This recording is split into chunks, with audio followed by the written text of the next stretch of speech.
Before we transition into our next speaker, I'd like to just highlight one of our sponsors, special recognition to our education sponsor, Dynetics. Dynetics has supported the Glenn Symposium since its inception 4 years ago, been very involved with us along the way in helping make this happen. And this year, they've generously paid for 10 of our student attendees to be here. So we really appreciate that and really glad to have all the students here with us this week.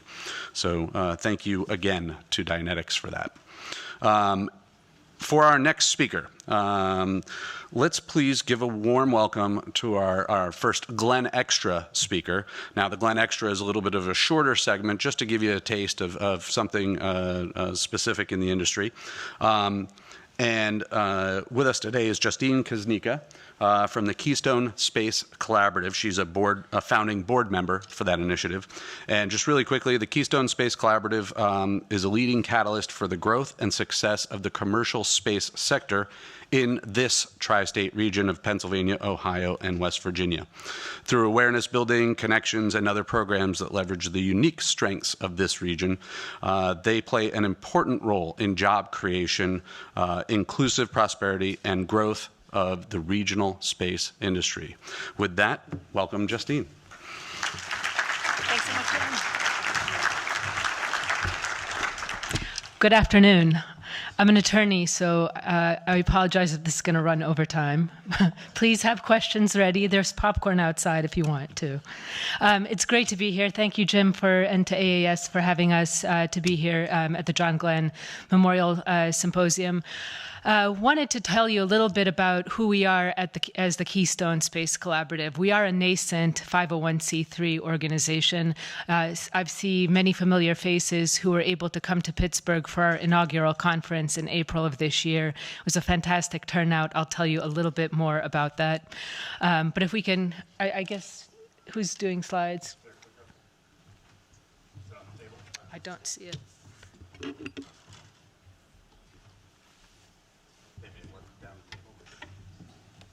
Or Martin. Oh, there you go. Thank you. So before I'll start, I'll just tell you a little bit about myself. I'm a practicing attorney. I'm a corporate finance lawyer, spending the last 15 years working with advanced technology companies. I practice at a large firm in Pittsburgh, Pennsylvania, Babs Calland, and run our technology practice. As part of that work, I've had the privilege of being the outside general counsel to Astrobotic Technology. Many of you might be familiar with Pittsburgh's space robotics company. They're at 180 people today. Growing quickly with 2 historic missions on the books. The first slated for later this year to return America to the moon with actually the first commercial lunar lander called the Peregrine, and then shortly to follow in the next 2 years with the Viper mission, which is a historically significant mission that will send the NASA Viper rover to the southern pole of the moon to drill for water ice. Very briefly, it's a great company. It's only 20 minutes away from here because I just did the drive. But I've had the privilege of working with them for over a decade, from when it was a Carnegie Mellon spinout to now being 180 people and growing quickly in Pittsburgh as this region's sort of anchor space company that's actually building spacecraft. Very excited to have seen the journey. As part of that, I've gotten plugged into the space legal, regulatory, and policy world. It's been a fantastic ride. So fast forward to the pandemic. Right before the pandemic broke, a number of us in the Pittsburgh area got together at Carnegie Mellon to talk about the space industry and the opportunities for this region. About 100 people showed up. There were folks from companies like Goodyear and Bayer Pharmaceuticals and others who had been working on ISS projects and some R&D space-related work. It became very quickly obvious that there was real interest and excitement and enthusiasm about the space industry in the Pittsburgh region. So we started meeting on a monthly basis and received some money from the R.K. Mellon Foundation to essentially establish whether there's a there at that time it was the Pittsburgh region. And so what we did was we did a quick survey as to what kind of industry folks and academic folks were already receiving both the DoD and NASA dollars for space-relevant NAICS code-based work. And what we found was in the 3-county area around Pittsburgh, which would be Allegheny, Butler, and Beaver County in Pennsylvania. This is Southwest PA. We had about 100 participants that were already collecting dollars from NASA or the DoD for space-relevant work. That really made us ponder what would that number look like if we looked at the region as a bigger whole. Ohio, West Virginia, and Pennsylvania share many of the same attributes, strengths in R&D, especially outsized R&D for where we are in the region. In the Pennsylvania area, we have about 2 times the national average for research and development out of our universities and academic institutions. If you bring Ohio and West Virginia into the mix, that number is roughly comparable. And then we have a long, storied history of participation in the Apollo program of the past.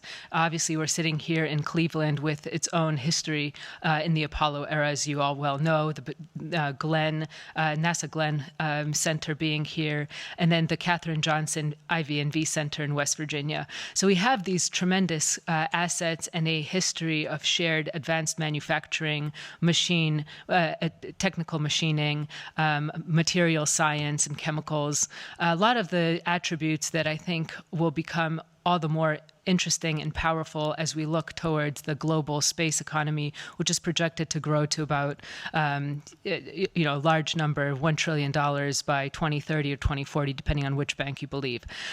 So recognizing our place within the global space ecosystem was how we got started. And again, what started as informal working group sessions grew into a 501c3. We hired Bryce Tech out of Washington, D.C. to run the numbers on our tri-state region as a whole. And what we found was pretty remarkable. It really validated our hypothesis that there's a there in this region. We found over 550 participants across the tri-state of folks getting money from DoD and NASA for space-relevant work. We collected the academic institutions doing work for the space industry participants, as well as all the other folks that were getting those dollars. And that didn't even take into account the strength of the region, which is its supply chain. If you take into account the supply chain of the 3 states, that number goes from 550 to about 1,200 or more. Just to put this in perspective, that positions us well above where Texas is, where Florida is, where Alabama is, Colorado. Really, it puts us in the top as a region behind. We're not going to compete with California anytime soon, but it makes us highly competitive in terms of the opportunity today to take a front row seat as we look at the evolving space commercial industry into the future. And that's where the Keystone Space Collaborative sees itself. And again, we are nascent. You can visit our website at keystonespace.org. We are run by a team of full-time people, not at the Keystone Space Collaborative. You heard my story, but we are looking to change that. We're looking to hire an executive director and grow because we've seen a lot of interest and funding since we've started. So let me start by giving you the mission of who we are. We're a nonprofit organization. We don't have a footprint, although many of us are from the Pittsburgh area originally. We're starting to branch out and have membership and board membership from all 3 states, and we'll continue to do so.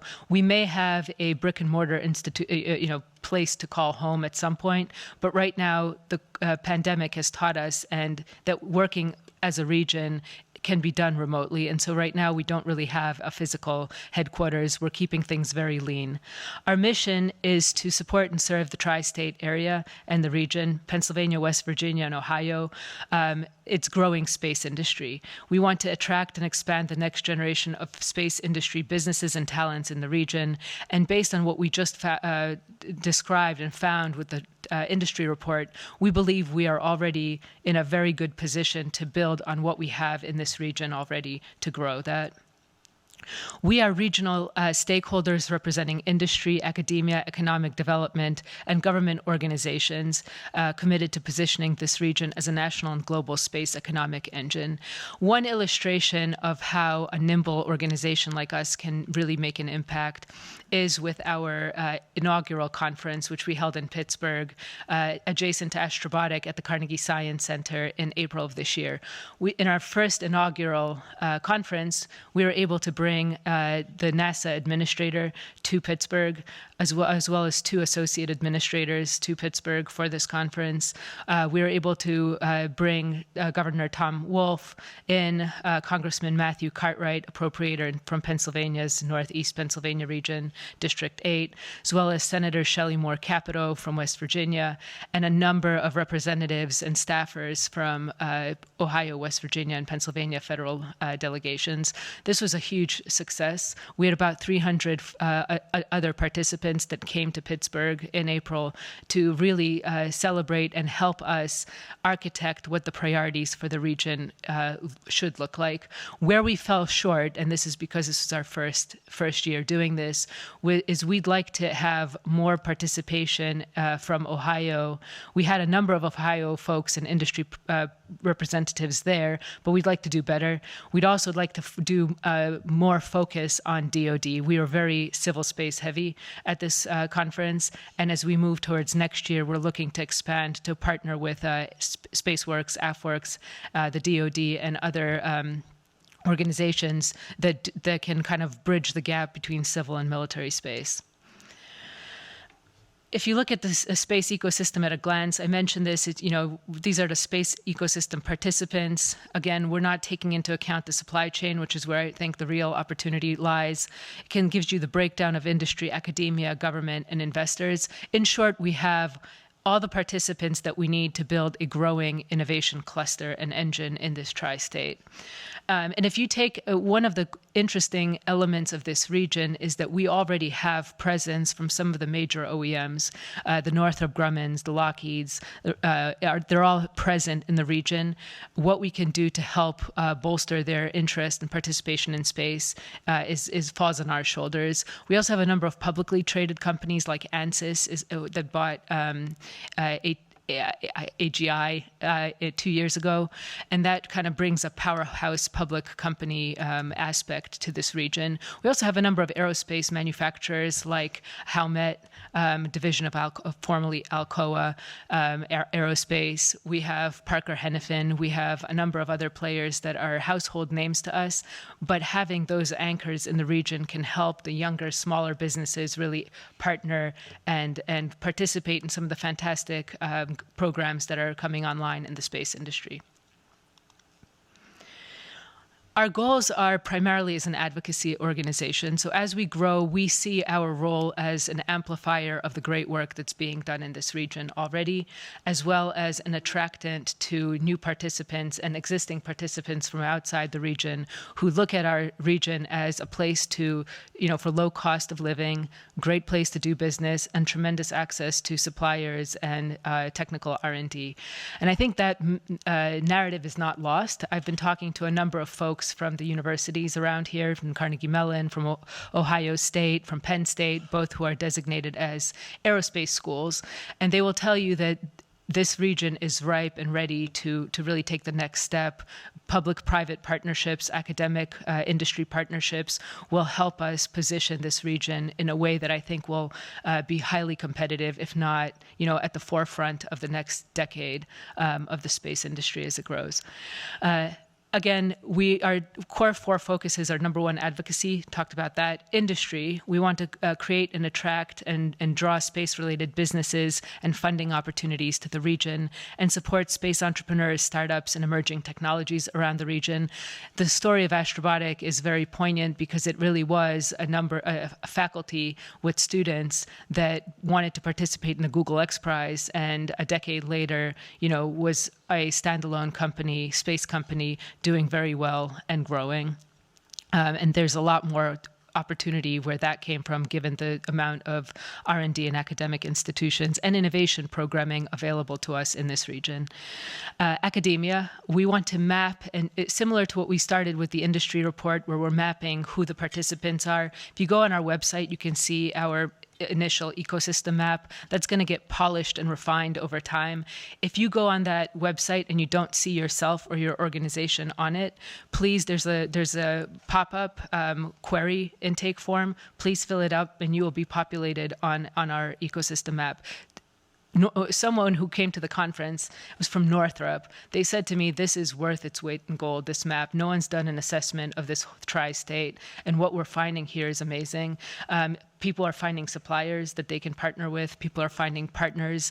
Our conference alone anecdotally led to 25 MOUs and other partnerships that we're tracking. So it's a pretty exciting time to be in this region, in this sector.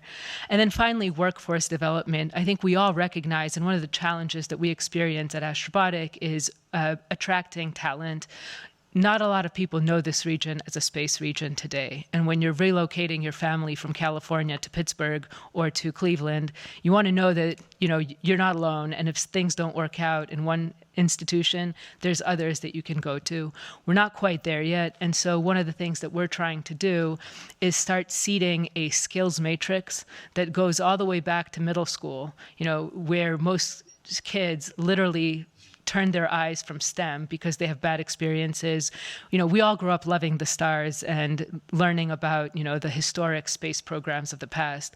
Well, at the point where folks start getting disenchanted with STEM is where we have an opportunity to keep them motivated. So we're working with the Carnegie Science Center, the Moonshot Museum, Penn State, and we'll be West Virginia University, and we're branching into Ohio to start doing a skills matrix assessment to understand what skills you need to have to position yourself in the space industry of the future.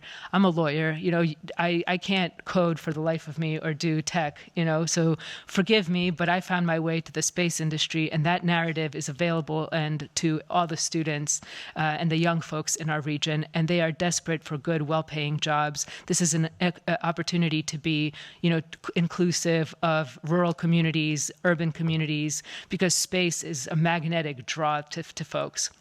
So as we develop those programs and the skills matrix, one of the things that we've partnered with Nova Space, you might know them, they're a SPAC company in the space industry, to build online programming for upskilling and adult career readiness. So think of yourself as maybe you're a electrical engineer that came to work in the autonomous vehicle industry, but used to work in the space industry. How do you convert back, or how do you kind of gain the kind of fluency to work in the space industry? That's where we're going to be making online programming available to our members at a steep discount, which I think will be very exciting when that goes on.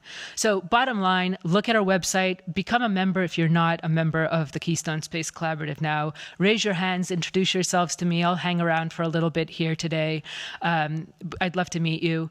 Be included in our ecosystem map if you're not there already, and make sure to get on our email listserv so you can participate in the next working group meeting. We have them on a monthly basis. We will have one probably we'll skip July and do a mid-August one because of vacation schedules.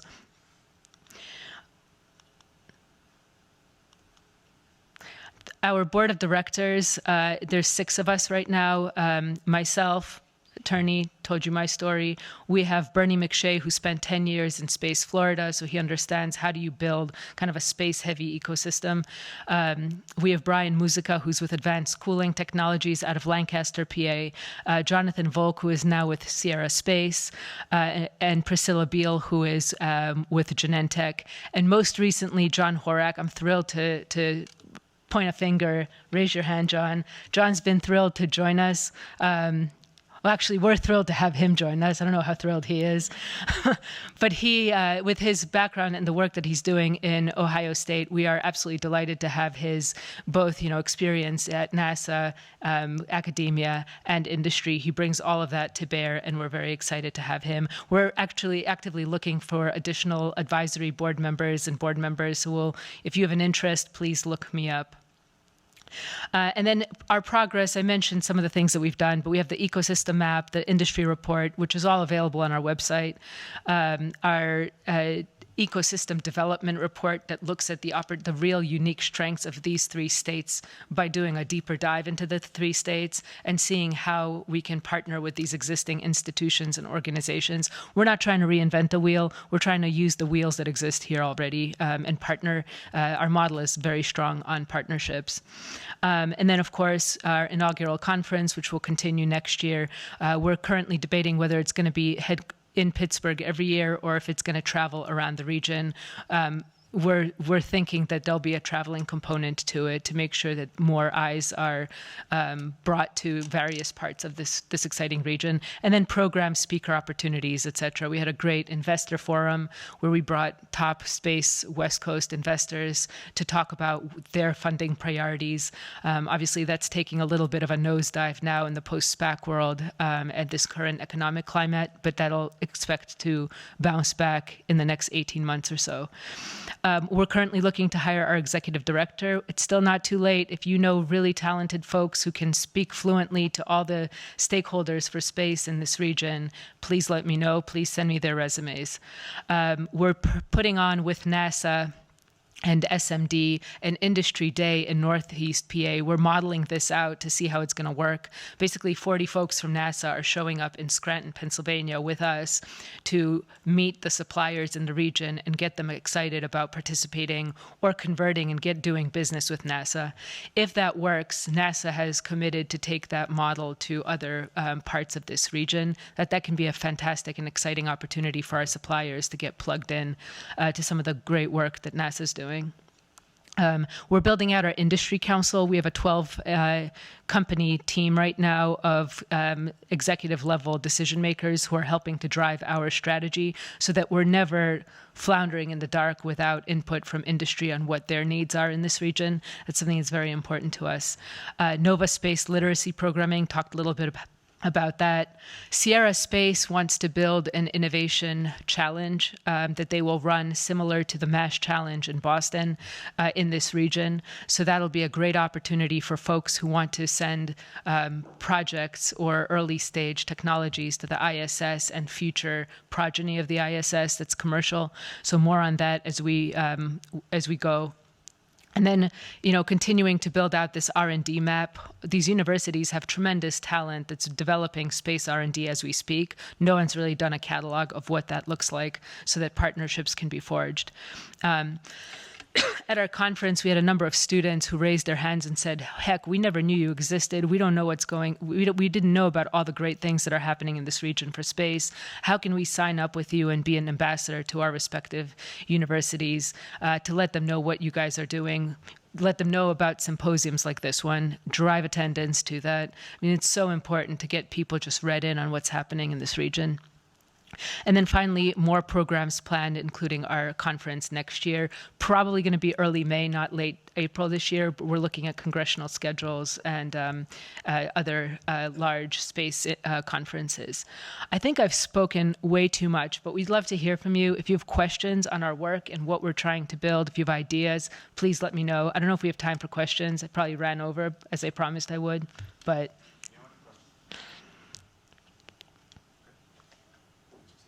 That's great. I covered the gambit. Excellent. Thank you so much for your time. Good one.